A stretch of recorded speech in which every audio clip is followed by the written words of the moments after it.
ये हमारा आज का क्वेश्चन है जिसमें हमारे पास बेसिकली 3 बॉडीज़ गिवन है और हमसे कहा जा रहा है कि इन तीनों बॉडीज़ के ऊपर हमें एक्सेलरेशन फाइंड आउट करनी है। और जो 2 स्ट्रिंग्स हैं हमारे पास, जिनको मैंने T1 और T2 का नाम दिया हुआ है, एक ये वाला स्ट्रिंग और एक ये वाला, इनके अंदर जो टेंशन फोर्स है हमें वो बतानी है।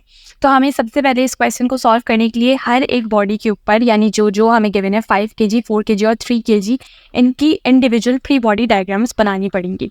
तो अगर मैं फ्री बॉडी डायग्राम बनाऊँ तो वो कुछ इस तरह से मुझे नज़र आएगी हर बॉडी के लिए।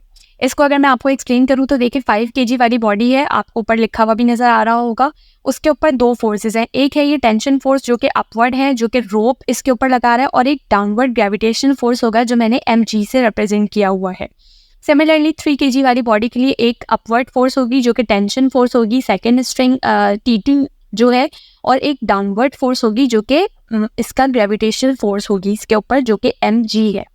अगर हम 4 kg वाली बॉडी को देखें तो क्योंकि ये 2 रोप से कनेक्टेड है, एक ऊपर से और एक नीचे से, तो इसके ऊपर 2 टेंशन फोर्सेस होंगी, एक T1 और एक T2 जो कि मैंने रिप्रेजेंट की हुई है, ये T1 ये T2, और एक डाउनवर्ड इसके ऊपर फोर्स होगी जो कि ग्रेविटेशनल फोर्स होगी जो कि mg है। तो ये हमारे पास तीनों बॉडीज़ के लिए फ्री बॉडी डायग्राम हो चुकी है। सेकेंड स्टेप हमारा ये होगा कि हम इन तीनों बॉडीज़ के ऊपर individually Newton second law of motion apply करें। तो जब मैं अप्लाई करूँगी तो मेरे पास Newton second law of motion कुछ इस तरह से होगा। ये देखिए Newton second law of motion मैंने लिखा है, जो कि होता है sum of force equals to mass into acceleration. First body के ऊपर 2 फोर्सेस थी। अच्छा, अब अगर हम डायरेक्शन की पहले बात कर लें तो जो भी अपवर्ड फोर्सेस हैं उनको आप पॉजिटिव डायरेक्शन असाइन करें, जो भी डाउनवर्ड फोर्सेस हैं उनको आप नेगेटिव डायरेक्शन असाइन करें। और उसके बाद अगर इक्वेशन लिखेंगे तो फर्स्ट बॉडी के लिए जिसका मास 5 kg है उसके लिए बनेगी T1 minus mg equals to ma। Second body के लिए जिसका मास 4 kg है उसके लिए बनेगी T1 minus T2 minus mg equals to minus ma। यहाँ पे माइनस क्यों है इसका रीज़न मैं आपको बताती हूँ। आप पहले थर्ड बॉडी के लिए जिसका मास 3 kg है उसकी इक्वेशन देख लीजिए, वो बनेगी T2 minus mg equals to minus ma। यहाँ पे भी माइनस है। अब रीज़न देखें माइनस का है क्या। यहाँ पे अगर आप राइट साइड पे देखें तो आपके पास टोटल कितना मास है, 4 + 3 7 kg है। वेयर एज अगर आप लेफ्ट साइड पे देखो आपके पास सिर्फ 5 kg है। इसका मतलब कि ये पूरा सिस्टम आपका राइट साइड पे डाउनवर्ड मूव करेगा। तो अगर ये पूरा सिस्टम यहाँ डाउनवर्ड इस तरह से मूव करेगा तो इसका मतलब इस पूरे सिस्टम की एक्सेलरेशन क्या होगी, नेगेटिव होगी। तो इसलिए राइट साइड पे जो भी बॉडीज़ हैं उनकी एक्सेलरेशन हमने नेगेटिव ली हुई है, और इसलिए ये ए नेगेटिव होने की वजह से यहाँ पे नेगेटिव आया हुआ है। ठीक है, अब अगला स्टेप हम क्या कर सकते हैं, हमें इन तीनों ये बॉडीज़ के मासेस पता हैं। तो जहाँ जहाँ इक्वेशन में m है वहाँ मैं उनकी वैल्यूज़ को पुट कर देती हूँ। तो जब मैं ऐसा करूँगी तो मेरे पास ये इक्वेशन बनेगी। फर्स्ट बॉडी का मास क्योंकि 5 kg था, तो जहाँ जहाँ फर्स्ट इक्वेशन के लिए मेरे पास फर्स्ट इक्वेशन से हो रहा है, फर्स्ट बॉडी के लिए इक्वेशन में जहाँ जहाँ m था वहाँ मैंने 5 पुट कर दिया। सिमिलरली सेकंड बॉडी का मास क्योंकि 4 kg है, तो जहाँ जहाँ सेकंड बॉडी की इक्वेशन में मेरे पास m था वहाँ मैंने 4 पुट कर दिया। एंड सिमिलरली थर्ड वाली के लिए क्योंकि उसका मास 3 kg है, तो थर्ड वाली बॉडी की जो मेरे पास ये इक्वेशन है इसमें जहाँ जहाँ m था वहाँ मैंने क्या पुट कर दिया, 3 पुट कर दिया। अब हम क्या कर सकते हैं, इस क्वेश्चन को फर्दर सॉल्व करने के लिए हम इन तीनों इक्वेशंस को ऐड अप कर सकते हैं। तो उसके लिए let me select the pen. अच्छा, अब अगर मैं इस इक्वेशन को ऐड करूं तो सबसे पहले आप देखो ये नेगेटिव T2 और ये पॉजिटिव T2 एक दूसरे को कैंसिल आउट कर देंगे, और फिर जो लाइक इक्वेशंस है उनके आप ऐड कर लें। तो T1 + T1 ये मेरे पास हो जाएगा 2T1। तो मैं यहाँ पे लिख लेती हूँ 2T1।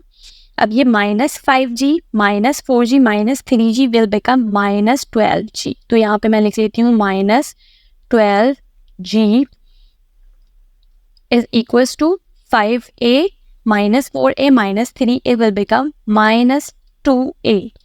अब सिंपलेस्ट तरीका मेरे पास क्या है कि इस पूरी इक्वेशन को आप 2 से डिवाइड कर दो, तो आपके पास ये बन जाएगा T1 minus 6g is equals to -a। ठीक है, 2 से डिवाइड कर दिया हमने।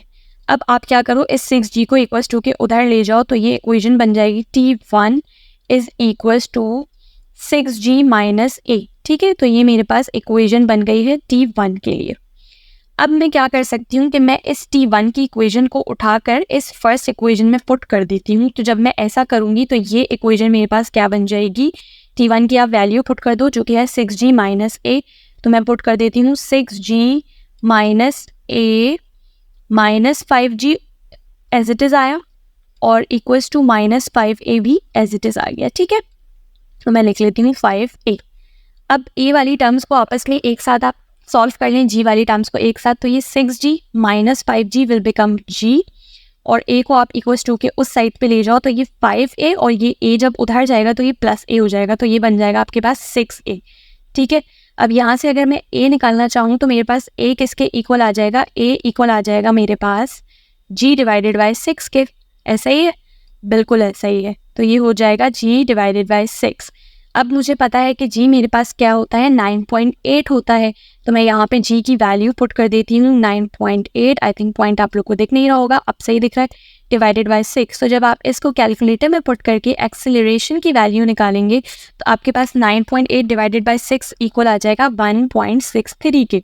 तो मैं यहाँ पे लिख लेती हूँ 1.63, और क्योंकि ये एक्सेलरेशन है तो इसका यूनिट होगा मीटर पर सेकेंड स्क्वायर, तो ये हमने इसका यूनिट लगा दिया। अब तीनों ही बॉडीज़ के लिए एक्सेलरेशन ऑब्वियसली सेम होगी, ठीक है। तो अब हमें क्या करना है, अब हम ये कर सकते हैं कि एक्सेलरेशन की ये जो वैल्यू आई है 1.63, उसको मैं यहाँ इस इक्वेशन में ले जाके पुट कर दूँ। तो यहाँ पे एक्सेलरेशन की जगह आप 1.63 रख दोगे और ग्रेविटी ये जो g है इसकी जगह 9.8 रख देंगे, तो आपके पास जो T1 आ जाएगा इसको सॉल्व करने पर वो आपके पास इक्वल आएगा 57.2 न्यूटन के। तो मैं यहाँ पे लिख लेती हूँ 57.2 न्यूटन, ठीक है। तो ये मेरे पास T1 भी आ चुका है। अच्छा, यहाँ तक मेरा पार्ट A सॉल्व हो चुका है, ये मैं पार्ट B सॉल्व करने जा रही हूँ, ठीक है, जो मुझे गिवन है tension in the two strings, ये वाला पार्ट सॉल्व कर रही हूँ, ठीक है। तो ये T1 आ चुका है। अब T2 के लिए मेरे पास दो ऑप्शन है, या तो मैं इस इक्वेशन को यूज़ कर लूँ या तो फिर मैं इस इक्वेशन को यूज़ कर लूँ। तो ऑब्वियसली हम सिंपल इक्वेशन को यूज़ करेंगे, तो मैं इस थर्ड इक्वेशन को यूज़ करने जा रही हूँ T2 निकालने के लिए। तो मैं कैसे निकाल सकती हूँ इस इक्वेशन से, मैं यहाँ पे आप लोगों को स्टेप्स करके दिखा देती हूँ। तो ये हो जाएगा T2 -3, g की वैल्यू हमें पता है क्या होती है 9.8, तो मैं यहाँ पे g की वैल्यू पुट कर देती हूँ 9.8 और इक्वल्स टू -3, और एक्सेलरेशन की वैल्यू हम निकाल चुके हैं अभी अभी पार्ट ए में जो कि आई थी 1.63, तो ये मैंने पुट कर दी यहाँ पर। और जब आप कैलकुलेटर में इस इक्वेशन को सॉल्व करोगे, कैसे करोगे कि आपके पास कैसे करोगे कि आप इन दोनों को पहले मल्टीप्लाई करोगे, देन इक्वल्स टू के उस साइड पे लेकर चले जाओगे। ये तो सिंपल मैथमेटिक्स है, ठीक है, बट मैंने फिर भी आप लोगों को बता दिया। तो ये कैसे आ जाएगा आपके पास, T2 इक्वल आएगा आपके पास, जब आप इसको सॉल्व करेंगे T2 आ जाएगा आपके पास 24.5 न्यूटन के, ठीक है। तो ये हमारे पास दोनों ही पार्ट्स सॉल्व हो चुके हैं। आई होप आप लोग को समझ में आ गए होंगे। कोई क्वेरी है तो मुझसे कमेंट सेक्शन में लाजमी पूछिए। चैनल को सब्सक्राइब करना मत भूलें और वीडियो को अपने फ्रेंड्स के साथ भी शेयर करें।